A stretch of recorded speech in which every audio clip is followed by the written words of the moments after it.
welcome back. It is Wednesday. I am your host, Anthony Mueller, the wine advocate reviewer for Washington States and South Africa. Try this again, see if we can get our dynamic duo in here. There we go.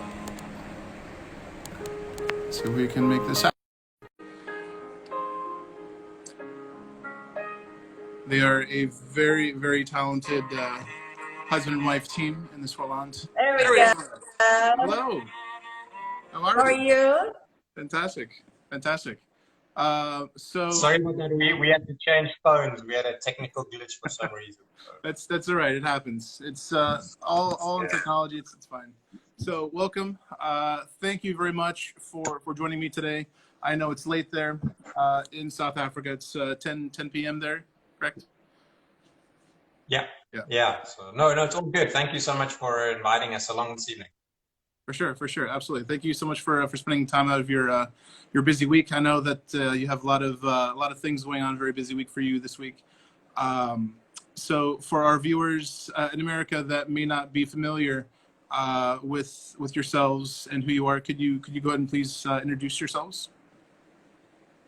Sure. Well, I'm Andrea Mullineux, and this is Chris Mullineux. So we husband and wife team. I'm from California originally, and Chris is from South Africa. And in 2007, having not come from winemaking families, and even though we studied winemaking, we decided to then start a winery, Mullineux Wines, in the Swartland region of South Africa. Fantastic. So Chris, how did you yourself and Andrea meet? So we were both young interns. Obviously, when you get out of university, you want to travel the world and learn from the masters. So straight out of university, I did a vintage in Côte Rôtie, and then the next year worked in Bandol at Chateau Pibarnon, right in the center of Bandol. Nice. In 2004. And that year, Andrea was doing a vintage in Châteauneuf-du-Pape. Funny enough, we met up actually in Champagne at a wine festival. Just got to realize that we were working pretty close to each other for the vintage. And we had a mutual friend in Avignon, which was super convenient as well. So just spent a lot of awesome weekends together, getting to know the regions and each other really well. So. And I started up a winery in a region called Tulbagh here in South Africa. And Andrea came back to South Africa about 6 months later and ended up coming to work with me there for 2 years before we decided to get married and start our own project. Fantastic. So you currently have a few different projects. Can you quickly talk about those? How they first got started with Mullineux Wines, with Leo Pissant, and with your Kloof Street bottlings. Well, sure, yeah. So we started in 2008 was our first vintage. As Andrea said, we started in the Swartland. So Swartland in 2007-8 was not a really well-known region in South Africa. There were only a handful of wineries. I think there were seven, maybe 8 wineries at that time. But we had kind of gotten to know the vineyards pretty well and a few of the farmers really well. And we knew that there were some incredible old vineyards there, vineyards that were 40, 50, 60 years old. These dry farm bush vines that had potential to make incredible wines, but didn't really have a home because they were mostly going to large cooperative wineries to go into these massive blends. So we were able to kind of identify which were the really interesting parcels and isolate them and work together with the farmers to look after them properly. Mm-hmm. So that was kind of the start of our Mullineux project. Really focused on grapes that work well in the Swartland. So Swartland is a warm, dry Mediterranean climate. So grapes like Syrah, Grenache, Claret Blanche, Viognier work extremely well here. Mm-hmm. But also we've got amazing old vine Chenin, so it's a grape that also works really well here. And then Kloof Street is sort of our introduction to the Swartland project. So also made from old vines, but we pick a little bit earlier, ferment mostly in steel. So looking for just a lovely crisp, fresh Still interesting and textured style, but just a lovely, fresh, vibrant style of wine. For sure. And then the Lieu Sun project you asked about is a new project we started in 2014 in Franschhoek, so not in the Swartland. Right. And it's a project focused on cab Cinsault blends, which are super historic and sort of unique to South Africa.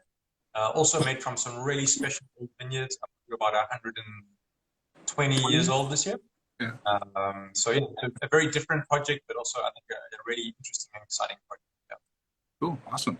Yeah, after trying the current vintages of Lieu with the Caps and So blend, I really do think that swing towards the dynamic duo of Cinsault and Cabernet Sauvignon is a really remarkable thing, and I'm glad that you've decided to do so, because it's as you said, not only historical and important to South Africa and how Cabernet originally was, but I do believe that Cinsault can actually add an interesting texture and adds a bit of longevity to the Cabernet as well. So it's a very, very cool thing, and something that really I've only ever seen really in South Africa, and I'm glad you've decided to do that. So getting down to it, it's now July 2020.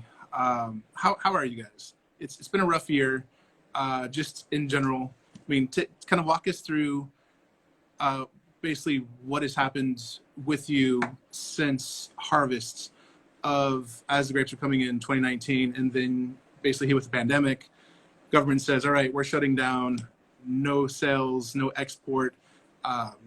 Now that's been reversed. How are you guys doing? Yeah, I mean, now we're doing, we're getting through it. But, it was a little bit even worse than that, right? When lockdown first started. In South Africa, we start harvest end of January, beginning of February, and most people finish up by the end of March. Yeah. And it was at the end of March that the government locked down, and there were still in the country 300,000 tons hanging. No, sorry, 30,000 tons hanging for the whole country still. And they said that we weren't even allowed to finish harvest. Yeah. There was no winery were allowed at all. Yeah. So there was a nervous few days, people having to be a bit clandestine about getting their harvesting done and winery work. But after a week, the government was like, okay, no, you can finish harvest, but that's where it stops. Yeah. So it was about 6 weeks of hard lockdown where no movement of alcohol, no bottling, no exportation, no touching. Exports. Crazy. And then we were allowed to export. We're allowed to sell, but restaurants are still you're not allowed to have any on-consumption alcohol in South Africa. No on-premise, all off-premise. No. For at-home consumption. Yeah. Yeah, so it's challenging. I mean, I think in the vineyard and the winery, we've obviously been able to adapt and put in social distancing measures with our staff and with ourselves. But the big challenge obviously is just sales. It's great that the government says you can make the wine, but we got bills to pay. So that's really that's been the challenge for us. Fortunately, the government came to its senses.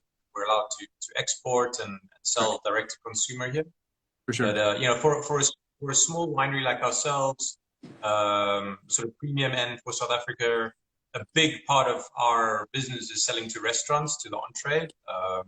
Sommeliers here have come a long way the last 10, 15 years, and they're very clued up about quality and a region like the Swartland. So we've got great partnerships with a lot of really special restaurants here in South Africa and internationally, of course. But the local restaurants now are just although they're allowed to open, it's almost not worth their while opening if they can't serve alcohol or serve wine. So that's a real challenge for us at the moment still. For sure. But we're pushing through. We're blending now. We're racking it's the middle of winter now in South Africa, so we're racking the first harvest, starting to blend, and carrying on with winery work, just trying to keep quality up. For sure, for sure. And then now it's been about a month since the government has said you're allowed to purchase wine and alcohol, right? So private consumption is fine. You can, well, it's from Monday to Thursday, so we're allowed to sell from our cellar door. You can't do tastings, but you can buy from the cellar door. You can buy online, and you can buy from retailers. So that's great.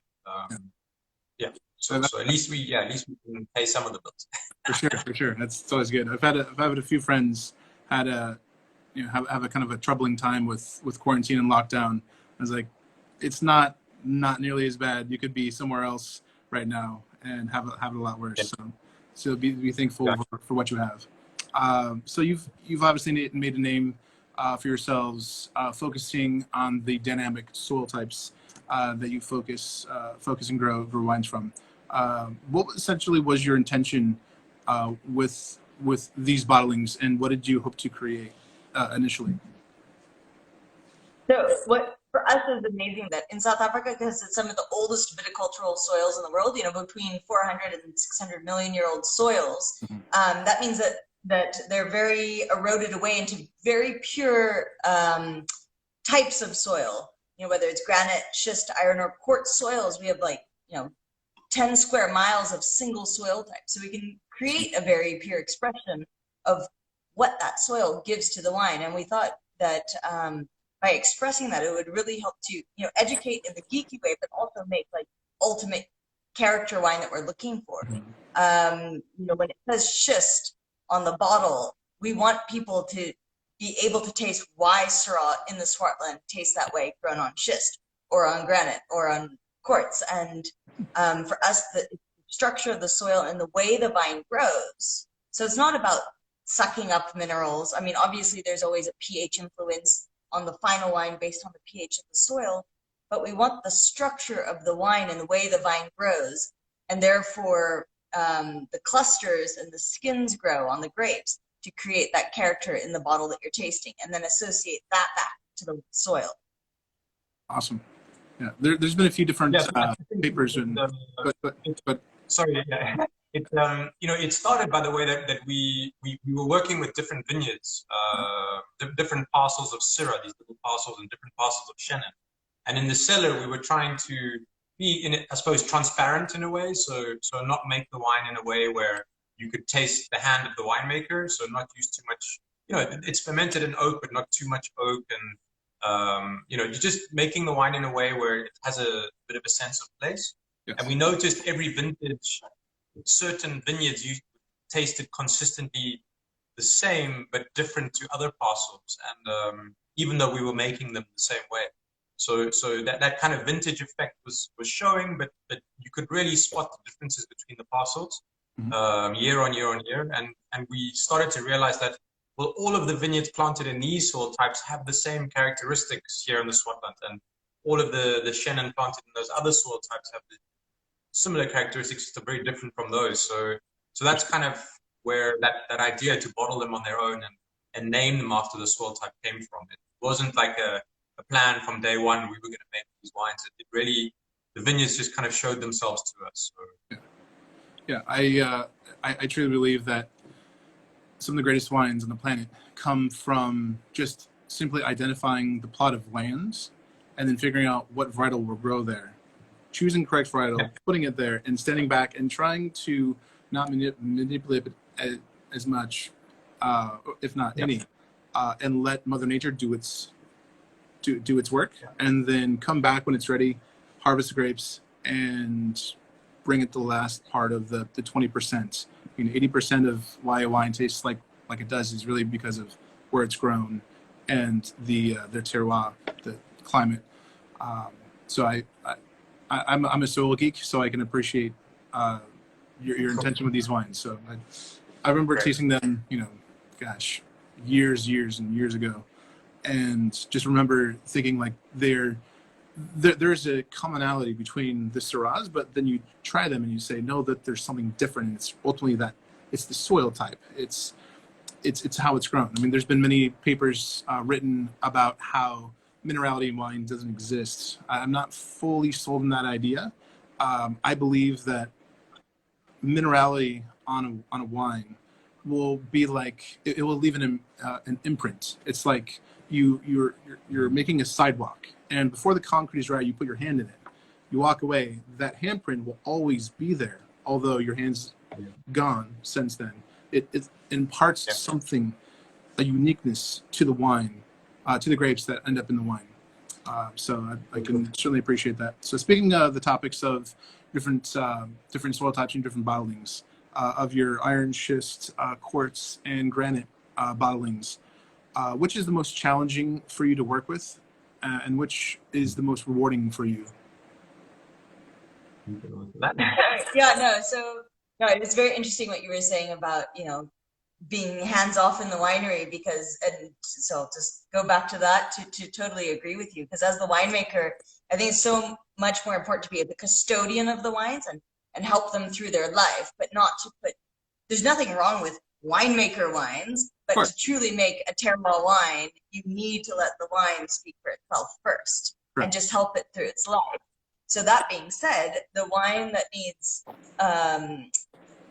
sometimes a little bit more of attention on it is usually the granite soil wines. And that's because our granite soils are incredibly deep and well drained. They're 2-3 meters deep. The roots go all the way down that distance. They can reach their own water. We have bigger canopies. So they grow very beautifully, very evenly, always have the most acidity and freshness and perfume. But with those really deep, well-drained soils, it also washes away a lot of the natural organic matter, a lot of the natural nutrients. Yeah. So the grapes tend to be slightly more devoid of nutrients, and we just have to make sure that when we're picking it, if we go a little bit past its optimum ripeness, it can have trouble finishing the fermentation. So I would say the granite ones are challenging to work with in that way. Mm-hmm. And the most rewarding for us are the schist. We live in the schist. You've been here on our property.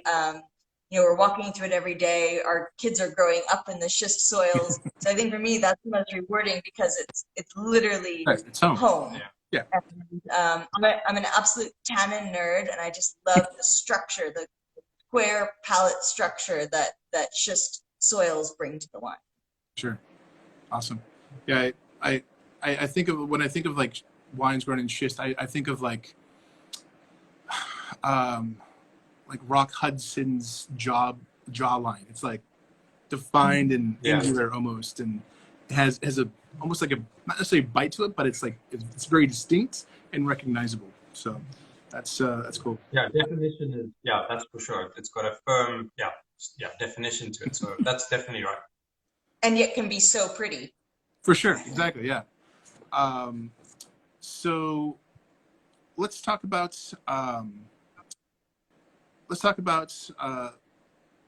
we're talking about the different soil types. Let's talk about your sweet wines for a second.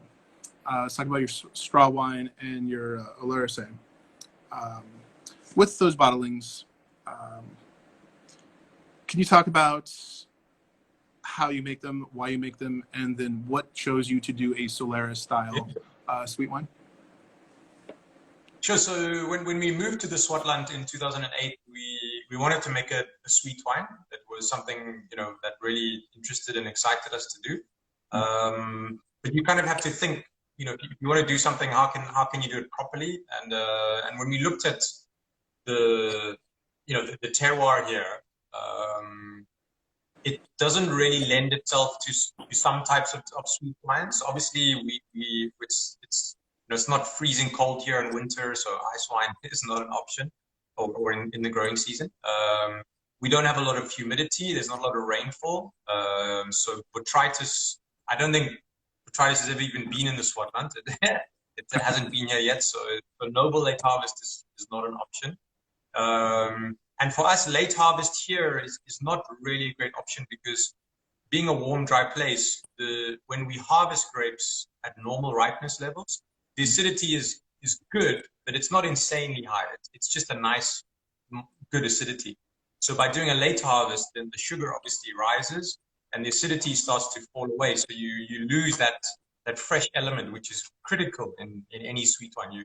If you have something really sweet, like whether it's food or a drink, you need something fresh to cut through the sugar. Right.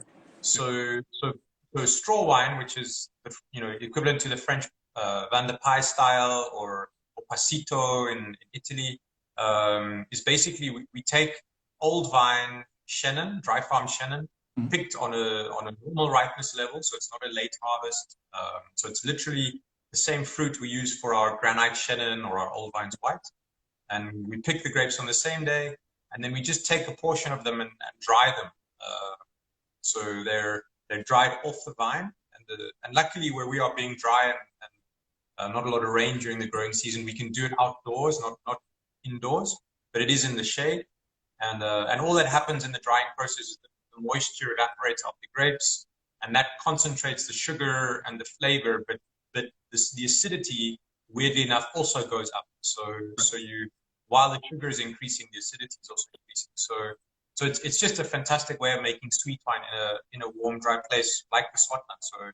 So you have wine with a lot of intensity, a lot of flavor, a lot of richness, but a lot of acidity as well. That keeps this wonderful balance. Yeah. So that's So we make a vintage straw wine every year from old vine Chenin, and then we do every vintage keep back a couple of barrels. Sometimes it's 1 barrel, sometimes it's 2 that we've started from the first vintage, blending together into a Solera, so like a fractional blending system.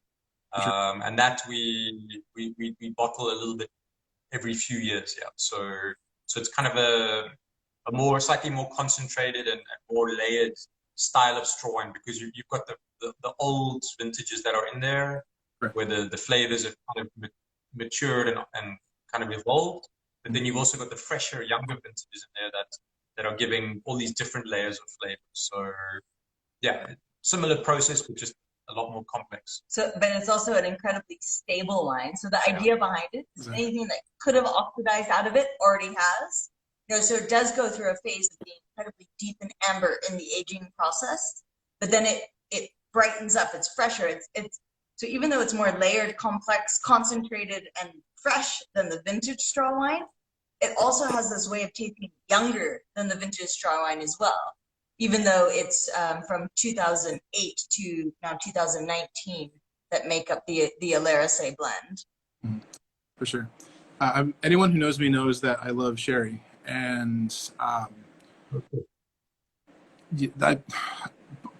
I would say that sherry and Madeira those styles are probably one of the greatest styles of wine that are extremely versatile for food and wine pairings.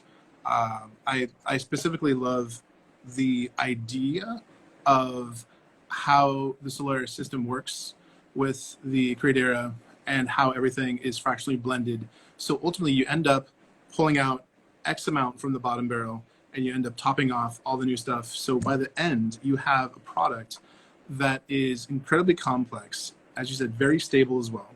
And it has this freshness, this brightness, and over time gains this slightly kind of nutty flavor that is kind of embedded into the wine, but it also has this beautiful, bright freshness to it as well. And they're just absolutely stunning. What is the overall production of the newest release of the Alerase? So the new bottling that we're just releasing now is it's about 6,000 bottles, so 500 cases. So it's not small. Of 375s. So yeah, for straw wine, it's significant. At least there's some to go around the whole world. So we're shipping to Hong Kong, to London, I see Hendrik, our importer in Germany, is there. We're shipping some to him, obviously to the USA, to Canada. So it's a nice volume that we can at least spread around the world, which is great as well. Yeah. For sure. But it's the equivalent of about 7 barrels if you go backwards. Yeah. Awesome. And you're using what type of vessels are you using for the Solera? Well, it's interesting because for all of our other wines, we tend to use larger vessels, a 500 liter to 2,000 liter Foudre. The Solera is the only one that year on year is only 225 liter old barrels. We've had the same barrels since the beginning. So, our barrels for that are about 20 years old or so.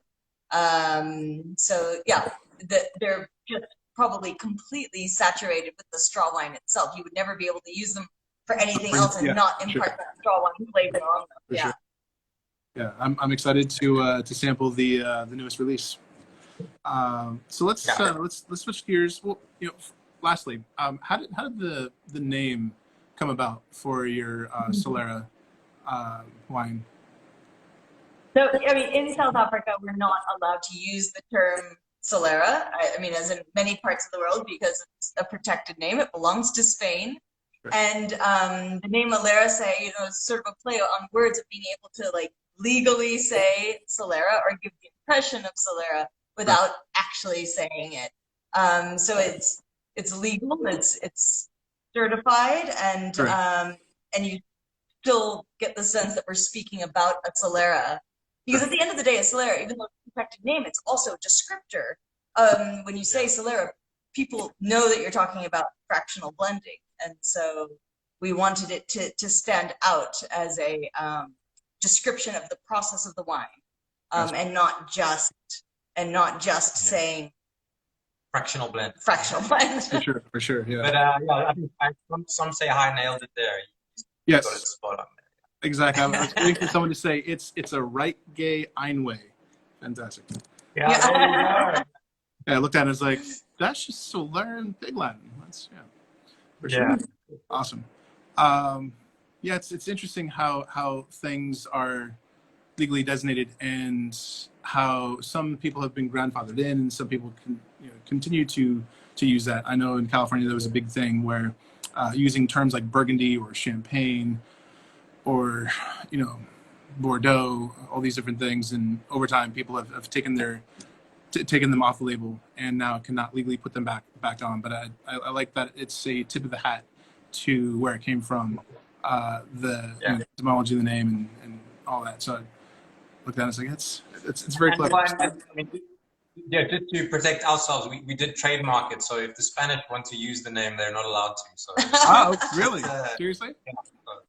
Yeah. That's awesome. So which one of you came up with the name?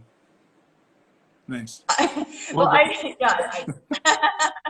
because we're just like, how can we, because for us, the word Solera is the perfect descriptor of the system of which it's aged. Exactly. It's the process itself. So it was, Yeah. Awesome. Yeah. I was doing research. It's like, I don't know if it's ever been said, but it's like, now I've got you on. Let's see if we can get a verdict. So yeah, well done. It's brilliant. Let's switch gears to some of your other brands and some of your other bottlings. What was the intention of Kloof Street and how did it come about, and what do you ultimately hope to achieve with the bottlings moving towards the future? Well, when we first started Mullineux, we really only wanted to, I think all winemakers do this, they want to make like, just a couple wines. We wanted to do our Mullineux White, our Syrah, and our sweet wine.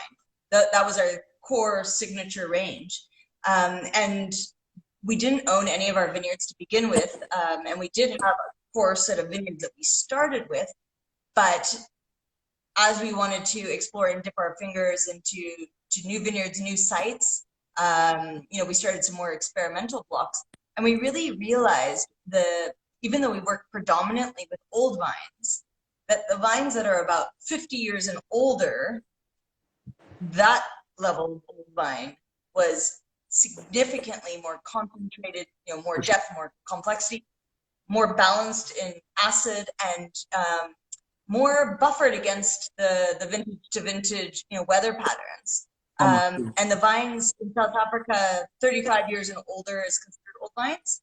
So the old vine Chenin, the Kloof Street, is our younger old vines. And we wanted it to be an introduction to the Swartland, because we realized that we were working with some vineyards that were, a little bit more just still super vibrant as slightly younger vines are, and expressive, a little bit more pure fruit, a little bit more focused in a way. And we realized that if we bottled that on its own, it could be an amazing introduction for the Swartland. So whether it's for someone who's never had a Swartland or a South African wine, doesn't know Chenin Blanc, Chenin Blanc's really fun and exciting to talk about now, but 10 years ago, people were like, what? Chenin what? Even though it used to be the most popular white wine variety in California, it really fell off the radar for a lot of people for a long time. For sure. And then also to be an introduction to ourselves and our brand. We only started in 2007, so it was a nice way to, introduce what we were about without, people investing too much on something they've never tried before. So it's still a naturally fermented wine. It still is old vines, amazing terroir, but I just purposely keep it mostly in stainless steel, just to also focus on that freshness of it, to keep it that introduction wine. And for me, it just really ticks all those boxes. It punches above its weight, and is a great expression of Swartland Chenin Blanc. Awesome. So do you ever foresee then, when those vines become a little more established and older and mature, ultimately moving that into something else, into a different bottling? Absolutely. As they develop that greater depth of flavor, that more complexity, more structural concentration, absolutely. It's almost like a place saver for Mullineux, which are just our next level vineyard. For sure. So do you see Mullineux growing as a brand, adding additional bottlings, finding another plot of land that you just have to grow grapes from and make into wine? Or are you content where you are? Sorry. Like Andrea said, when we started the winery, we only planned to make 3 wines. So I think we now bottle 14. So if we probably had this discussion last week and the answer was no, but never say never. Sure. One of the things we have done is, we talk a lot about old vines in the Swartland because we're blessed to have a lot of old vines. But obviously, to have old vines, you need to start with young vines. So we have started 5 years ago, a kind of a planting program on Roundstone, which is our property that you visit. And so we've started a planting program here where we planted, it's about 20 hectares of vines. And some of those are things like Chenin that we can use in Kloof Street, or Grenache or Cinsault that we can use in Kloof Street as well.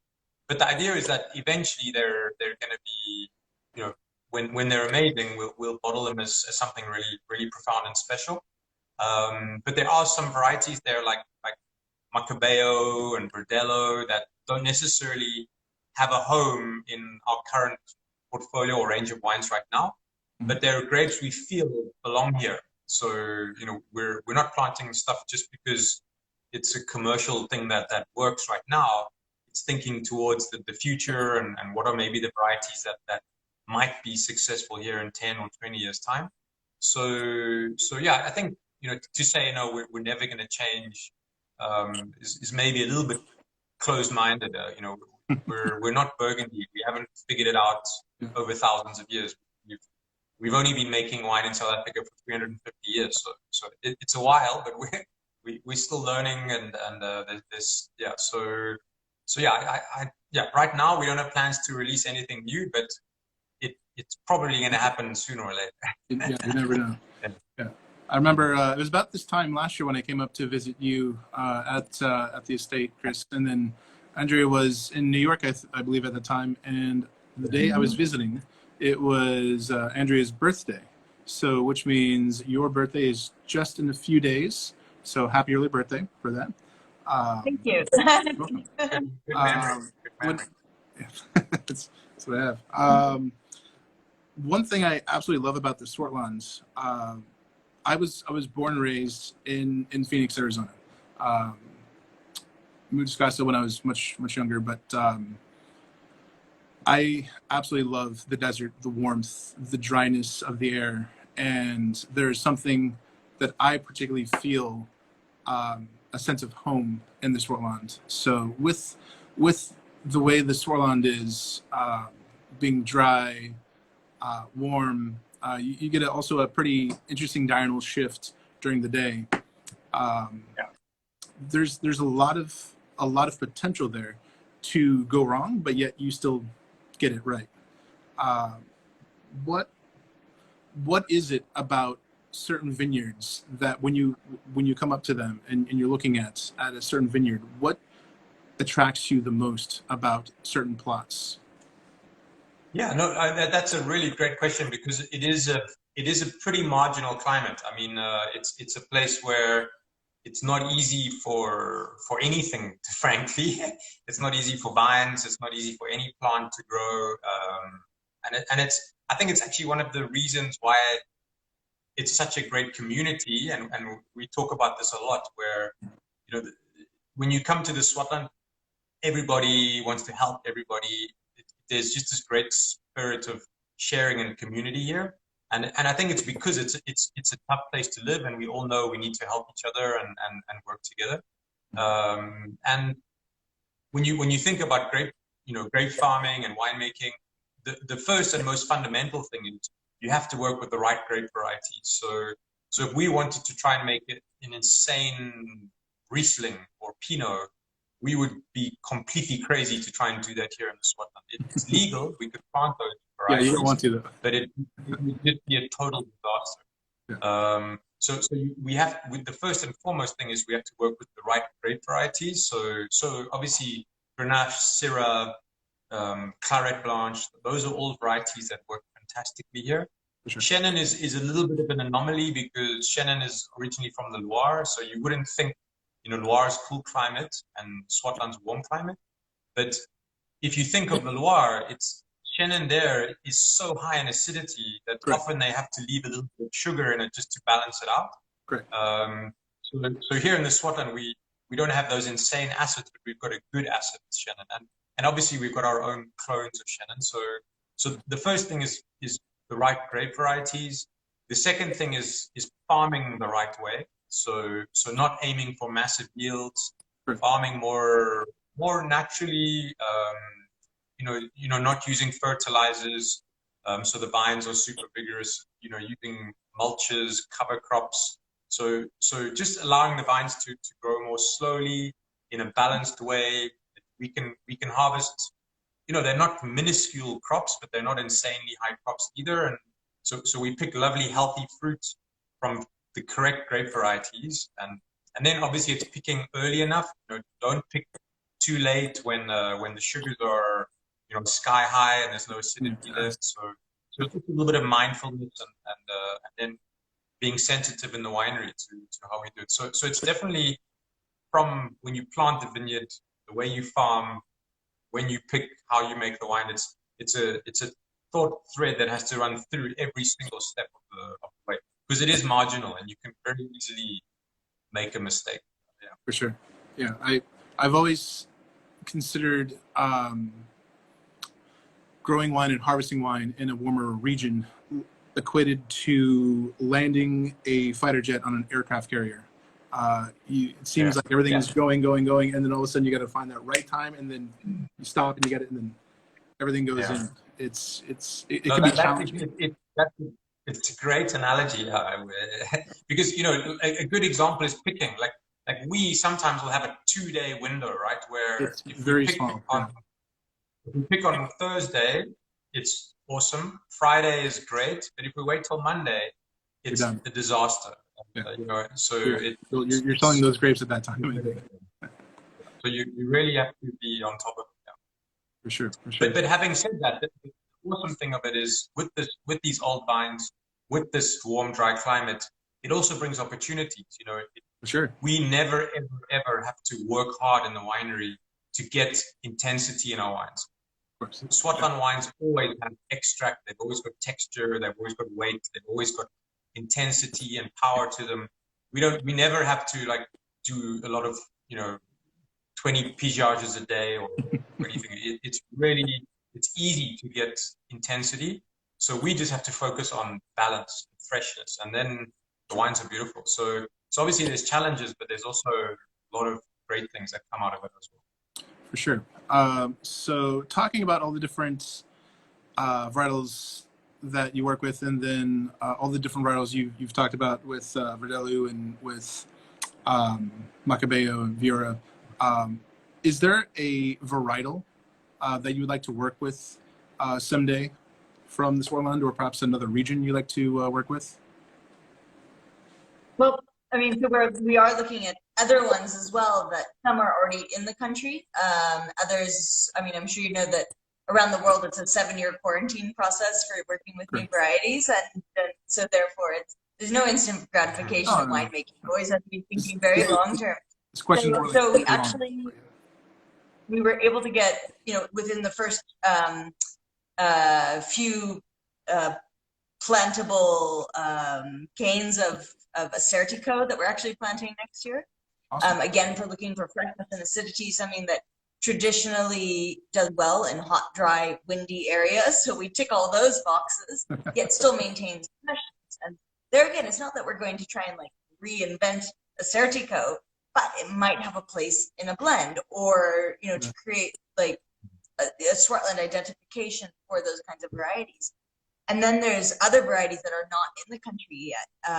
Like in Portugal, there's a white variety, Rabigato, which I would love to work with. Yeah. There's so much spice and intensity and layers in a single variety. I think that would probably be one of the dream ones to get into South Africa and work with. Cool. Awesome. So let's change gears to Franschhoek. With the Leo Passant wines, how do you see that business growing over time, over like say the next 10 to 20 years? So, I mean, I think with the Leo Passant, obviously it's a much younger brand, so it's 4 or 5 years old now. We've been very, very focused there. So we have the one fundamental thing is we won't compromise on quality. So having said that, though, we've worked over the last 5-6 years with a lot of vineyards, and we've kind of whittled down to which are the regions and the specific micro regions that we want to work with. So we've kind of got a very clear idea now about where we like to work with each variety. The Cinsaults are a bit of a challenge if we wanted to ever grow them, because they're single vineyard parcels and they're super old. They're literally South Africa's 2 oldest red wine vineyards. So the one is planted in 1900 and the other one planted in 1932. Yeah. So yeah, so it's not easy to make more of that. Having said that, we farmed them very intensively and put a lot of effort into rejuvenating them. So the yields are slowly coming up, but they're always going to be pretty small volume bottlings. The one wine where there's potential for us to grow, and I think it's pretty exciting, is we bottled a Stellenbosch Cabernet Sauvignon this year. 100% Cabernet? 100% Cab, yeah. And it's just from Stellenbosch, from the sort of cooler sites of Cab. So Helderberg Mountain, Volker Dry, so closer to the ocean. Nice. And that for us is really exciting, because there's a lot of super exciting Cabernet in Stellenbosch. Some of it is also very old vine. Some of it's just planted in amazing sites. So that's one of the cuvées where I think we've got scope to hopefully firstly resonate with customers, not compromise on amazing quality, and that's maybe one of the wines where we could steadily over time increase the volumes that are available. So yeah, and it's fun for us because we're obviously Swartland producers. Swartland's a little bit kind of, I don't know, off the beaten track, wilder, natural ferments, a lot of whole cluster, not a lot of new oak, that kind of thing. And we haven't kind of exactly copied that exact approach, but there's a lot of that influence in how we're making Stellenbosch Cab. So it's naturally fermented. There's obviously no acidification, no enzymes. It's in oak, but only a portion of new oak. So it's got just enough to see overtake. Yeah. So we're pretty excited by it. That's awesome. And with the Leo Passant Cabernet Cinsault blend, there's a bit of Cab Franc in there, typically. And everything is co-fermented. Is that correct? They're not kept separately. Everything is co-fermented. The Cab and the Cinsault come in at the same time, so those actually co-ferment nicely together, but the Cabernet Franc ripens a bit earlier.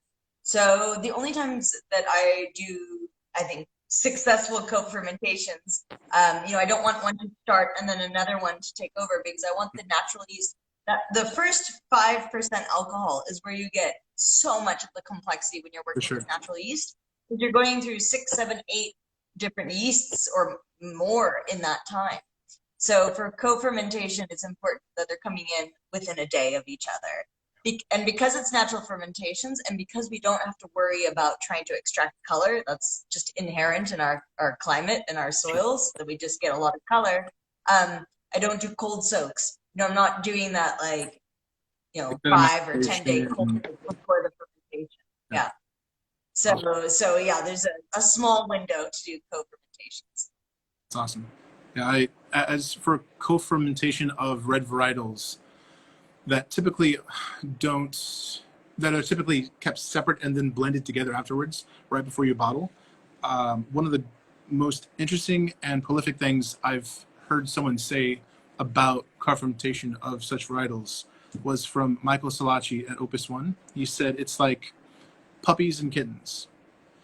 If you take a puppy and a kitten, and you put them together when they're very young, they grow up with one another, they love one another, and they're used to one another.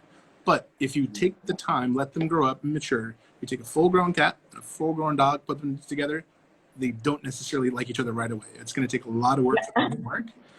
And that whole idea of puppies and kittens and co-fermentation and how they ultimately end up working better together is a really interesting concept that I'd never considered. And trying the wines, you can see the intention of what you've done with bottling. So well done. They're really focused and brilliant, and they have so much complexity. And when you try that, you realize that there is something else different there, and you can sense it, you can feel it, and it's a really remarkable thing. So bravo on that. Thank you. No, thank you. Yeah, and I love the metaphor. That's a really cool. So we know Michael, so he's never told us that. But we love him. He's great. So yeah, he's a good guy. Yeah, he's definitely an interesting cat. So we've got just a little bit of time left. So when you're not drinking your own wines, what wines are you typically drinking?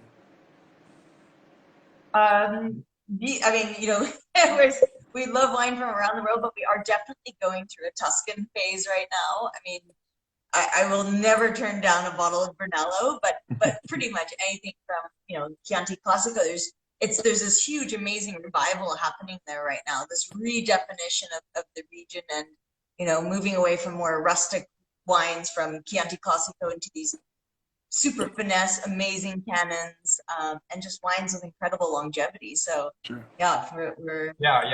on a big Italy kick at the moment. So we had an intern who worked with us last year from Barolo, from Beira, and he kind of he ignited this passion for Italian wines. So nice. So we've been drinking a lot of them. That's great. Yeah, they're incredibly friendly and they last forever. Right. Okay. Yeah, I think what's for us is always exciting is to keep trying things and learning, and as long as a wine, to me, it speaks of where it comes from. If it's from Chianti, it should have a sense that it's from Chianti, but do it in a balanced way. I think then it's interesting and engaging and exciting and rewarding. So yeah, the wines can come from anywhere as long as they're kind of true in a way to where they come from, and do it in a way that's balanced. Then it'll interest me. For sure. Awesome. Yeah. So we're about that time. I know it's getting close to 11 o'clock your time. I won't keep you much longer. Do you have any last words or parting thoughts or anything you'd like to just tell the world? Yeah, I think South African wine as a whole right now, it's just been an amazing exponential curve up of quality in South Africa, the last decade especially. So right now is the time for people who don't know South African wines or just want to be trying something different. South African wines are just showing the best they ever have right now, and it feels so amazing to be part of that trajectory. For sure. Yeah. So yeah, if you're in doubt, ask your sommelier or your wine shop owner or wherever you buy your wine for what South African wines they've enjoyed and try them. You 9 times out of 10 won't be disappointed. I concur. Sorry, go ahead. No, and thank you. Yeah, thanks for inviting us again tonight. We appreciate it. Absolutely. It was an absolute pleasure. Thank you for taking the time out of your busy day and busy week. You got a lot of things planned, and yeah, I would piggyback on that. What you've just said. I do believe that South Africa as a country represents the greatest quality for price ratio on the planet. There's been no other time in South Africa's history where the wines and the quality are as good as they are now, and there are clearly a handful of producers making world-class wines. And as I said at the very last of my report from last year's report for South Africa, where that I do believe that ultimately the wines will have to get more expensive overall, and the quality overall will increase. But you guys are clearly at the top, making fantastic wines. Keep up the great work. You guys are awesome. Again, thank you so much for taking the time. Thank you. It's a pleasure. Stay tuned for next week's chats with another South African producer as I keep the spotlight on South Africa. And until then, stay safe, drink well, and be kind to others. Cheers. And thanks for everybody joining. I saw a few familiar faces. So yeah, thank you everybody for joining us tonight. Yes. Cheers, Also, Anthony. if you have any questions, you can reach me at sommelier Anthony Mueller for any direct question for me. If you want to open questions for yourself at the link below for the Mullineux at Mullineux Wine, that can be there. I just saw a few questions pop up through there, but yeah, keep up the great work, guys, and we'll see you soon. See you. Yeah. Cheers. Bye. Bye.